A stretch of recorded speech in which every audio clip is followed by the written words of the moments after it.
Hello दोस्तों, welcome to my YouTube channel roniking.com पर मैं आज आपके लिए लेकर आया हूँ क्लास 10th यूपी बोर्ड की सामाजिक की पेपर। ये देख सकते हैं दोस्तों, आप 2023 का है। तो इसमें ज़्यादा समय न लेते हुए हम चलते हैं सीधा प्रश्न की ओर। तो दोस्तों, प्रश्न बताने से पहले मैं आपको बता दूं, इसमें आपको 3 घंटे मिलेंगे और आपको मेरा दावा है कि मैं जिस हिसाब से आपको पेपर बता रहा हूं, जो आप सॉल्व करके ही आइएगा। और जो भी प्रश्न बताने जा रहा हूं, इसमें से 50% है, 100% आएगा। तो दोस्तों, ज़्यादा देरी ना करते हुए अब हम चलते हैं प्रश्न की ओर। तो दोस्तों, हम आ गए हैं खंड आ में, जो कि पहला दिया गया है बहुविकल्पीय प्रश्न। बिना देरी किए हुए मैं आपको बताता हूं प्रश्न। हर प्रश्न का आपको 1 नंबर मिलेंगे। तो दोस्तों, आप अगर एक भी गलत करते हैं तो आपका 1 नंबर कट जाएगा, इसलिए बहुत सोच समझ के आपको करना है। इसलिए मैं आपको पहले ही बता दे रहा हूँ। तो चलते हैं प्रश्न की ओर।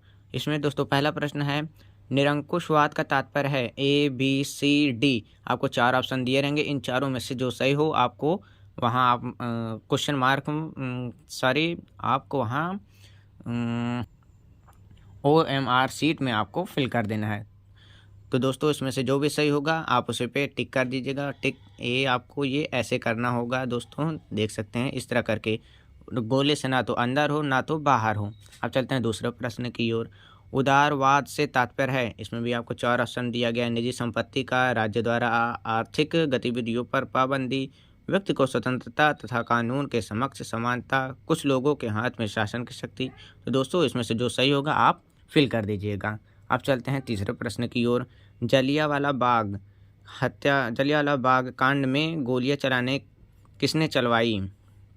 दोस्तों, इसमें 4 ऑप्शन दिए हैं, माउंटबेटन ने, लॉर्ड डलहौजी ने, लॉर्ड इरविन ने, या डी जनरल डायर ने। तो ये दोस्तों हो जाएगा डी जनरल डायर ने। ठीक है। अब चलते हैं चौथे प्रश्न की ओर। जर्मनी के एकीकरण में प्रमुख भूमिका किसकी थी?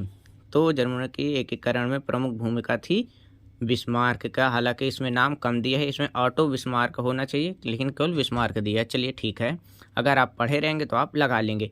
फिर चौरी चौरा कांड कब हुआ? चौरी चौरा कांड दोस्तों कब हुआ? इसमें 1920 दिया गया है, इसमें तो बिल्कुल नहीं हुआ। 1919 ये भी नहीं हुआ।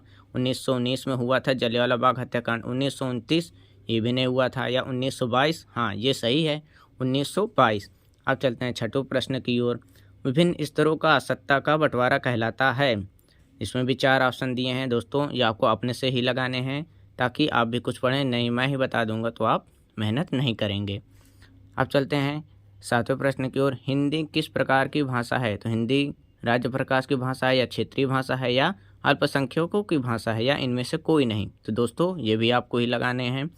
संविधान के माध्यम से महिलाओं का प्रतिनिधित्व सुनिश्चित किया गया है। इसमें भी आपको 4 ऑप्शन दिए रहेंगे और इन चारों में से जो सही होगा आपको चुन के लगा देना है। फिर नेपाल की स्वतंत्रता की संपत्ति हुई। दोस्तों, ये आपको लगाना है। भारत में केंद्रित प्रदेशों की संख्या कितनी है? अब बढ़ते हैं अगले प्रश्न की ओर। हरा सोना निम्नलिखित में से किसे कहा जाता है? फिर आते हैं 12वें में। जलमंडल का कितना प्रतिशत भाग समुद्री जल के रूप में उपलब्ध है? 13वां प्रश्न है फ्रेंड्स, रबी की फसलें बोने का समय क्या होता है?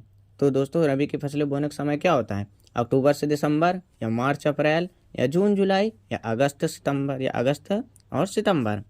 तो इन चारों में से जो सही होगा दोस्तों आप लगा देंगे बिना सोचे समझे हुए। अब चलते हैं 14वें प्रश्न की ओर। कौन सा उद्योग चूना पत्थर को कच्चे माल के रूप में प्रयुक्त करता है? 15वां प्रश्न है आपका, निम्नलिखित में से कौन सा आधारभूत उपयोग है?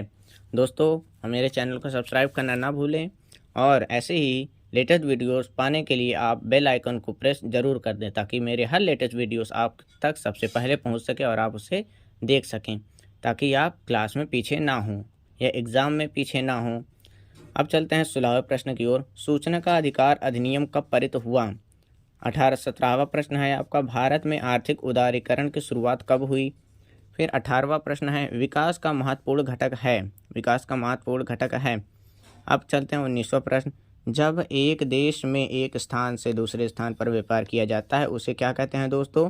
अंतर्राष्ट्रीय व्यापार या आंतरिक व्यापार या अंतर्राष्ट्रीय व्यापार या बाहरी व्यापार या स्थानीय व्यापार। तो दोस्तों इसे जब एक देश से दूसरे देश, तो दोस्तों ये हो गया अंतर्राष्ट्रीय व्यापार।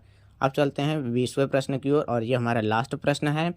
शिशु मृत्यु अनुपातित निकाला जाता है। इसमें से दोस्तों शिशु मृत्यु अनुपात निकाला जाता है 1000 जीवित बच्चों पर, या 800 जीवित बच्चों पर, या 500 जीवित बच्चों पर, या 100 जीवित बच्चों पर। तो इसमें दोस्तों जो सही हो आप लगा दीजिएगा। आई होप आप पेपर समझ गए होंगे। और दोस्तों मेरे चैनल को सब्सक्राइब और लाइक करना ना भूलें। ऐसे ही लेटेस्ट वीडियोस को देखने के लिए मेरे आप बेल आइकन प्रेस ज़रूर करें। Thank you.